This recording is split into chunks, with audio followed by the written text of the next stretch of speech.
Download the BCSN Plus app today. Visit bcsnnation.com for details. Baseball with Bruce is brought to you by State Farm agent Julie Spann Johnson.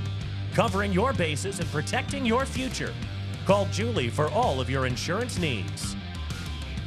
High school playoff baseball is upon us. Who better to talk it through with than Bruce Johnson? Bruce, thank you so much for taking the time. Thanks, Shal. I'll tell you what, there's not a better time all year. The best time of year. We're going to do things a little differently today. We're going to begin going through the brackets. Let's begin with the sectionals. Ottawa Hills facing off against Archbold. Ottawa Hills is the top seed. Green Bears enter on a 5-game winning streak. How can the Green Bears keep the good times rolling? Well, I think how the Green Bears keep the good times rolling is just they've done all year with the pitching of Colin Hennessy at the front of the rotation and Ian Densmore, who we're going to talk about a little bit more in a little bit. They've got the pitching, but that is a very tough bracket. Archbold will not be easy, and if they advance past there, they got a tough game in Eastwood. All right, let's go to Division 4. Napoleon already advancing to the sectional final. It will play the winner of Lake and Ottawa Glandorf. Game was suspended yesterday with the Lake leading 8-2.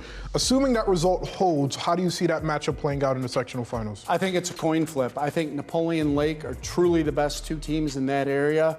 And with the pitching that Napoleon and Lake both have, that can go out either way. I'm going to go out on a limb a little bit and take Napoleon, but I think it'll be a great baseball game. All righty, Division 3 sectionals, a loaded Final Four here. Bowling Green, St. Francis, and Maumee Central Catholic. I think St. Francis is just too strong. Fred Riggs and his Bobcats have had a great season, but I think it ends in the Bobcats, but I think it's going to end against St. Francis. How can the Fighting Irish keep the Cinderella story alive against Maumee? I think good pitching and timely hitting. I think it'll be a struggle for them, but I think they can do it. I think we're blessed around here to have so many good local teams in that division. All righty, D2 brackets, Clay already advancing to the regionals, but also in this division, you have Anthony Wayne and Northview. The Generals have been your top team in the area for weeks. What is stopping Anthony Wayne from making a run to the Final Four? I think the only thing that can stop them is themselves. I think they're that good of a baseball team. But I will tell you this, Aaron Tullis will have his Northview Wildcats ready, and they've already beaten Anthony Wayne once this year, so they can possibly do it a second time. And in Division 1, Perrysburg had a bit of turbulence earlier this season, a 4-game losing streak. Everybody was panicking. I think you were probably the only one who kept calm. Now the Yellow Jackets are on the verge of going to the regionals again, but they have to beat St. Edwards. How do they get it done? Which they did last year. That won't help them this year, but if I know anything, Dave Hall will have his kids ready to play, and I would not be shocked at all to see Perrysburg advance. Let's get back to usual business. Who's your team of the week? Clay Eagles. I'll tell you what, I thought they were too young to go this far at the beginning of the season, but a couple young freshmen in Brandon Vargas and Bryce Bestgrove have really come on from the start of the season. They're doing tremendous. Bestgrove with that catch yesterday may have saved the game for the Clay Eagles.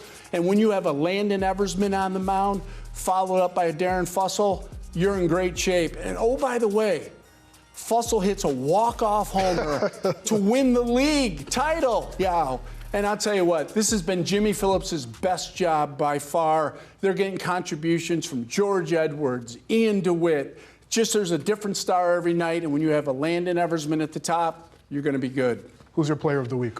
Ian Densmore. 6-0 on the season with a 1.96 ERA. And the thing I love about this young man, he's only going to get better.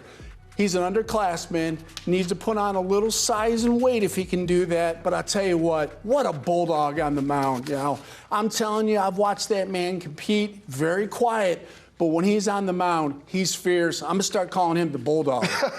Let's go to your top 10. Anthony Wayne staying firm at number 1, but let's keep it very simple. If you were to put all your chips in the middle for one team to make it all the way to the state Final Four, who would it be? I'm going to give you 2. I'm going to say the Ottawa Hills Green Bears at number 2, but the Anthony Wayne Generals. I think they have the pitching, the defense, and the momentum. I see them getting very, very far, and I think we'll see them in Akron in a couple weeks. Bruce Johnson joining us in studio. More playoff baseball. He's going to be calling a few games next week as well, yes. So looking forward to getting your perspective on that. Thanks, Shal.